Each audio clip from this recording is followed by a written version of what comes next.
how have the central bankers, this is my last slide because my 12 minutes are just up, have reacted to the truth coming out? They admit that they've been telling porkies, and now they propose to increase their power. So central bankers belatedly admit, oh, now that you've mentioned it, yes, banks create the money supply. So let's abolish that now. And also, by the way, let's abolish cash. So what should we do? Well, introduce digital cyber currency that central banks issue and control, and thereby gain total control over all economic transactions, decisions, and the whole lot you've just heard from the CEO of the GDI. So the greatest concentration of central banking power in history is really the bid they're aiming at. That's the central bank's goal.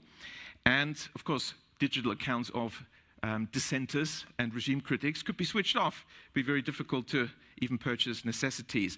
So this is an Orwellian dystopia of total control, the end of any freedoms. That's really what central banks are aiming at. Several central banks have, like the Bank of England, already prepared their microchip implant, RFID chip, to be implanted under your skin.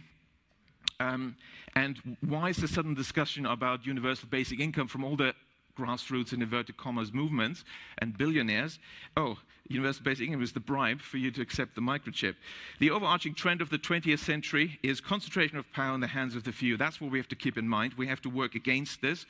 We don't want to have these unaccountable central planners making decisions. We need decentralization, and the solution therefore is to maintain public money in the hands of local community banks, decentralize decision-making, give local people the power in the form of local public banks and local not-for-profit community banks. As I walked in, I was delighted to see that the Gottlieb Duttweiler Institute is also about Genossenschaften, cooperatives, and of course, the majority of banks in Germany are cooperative banks, and that's really what we need. So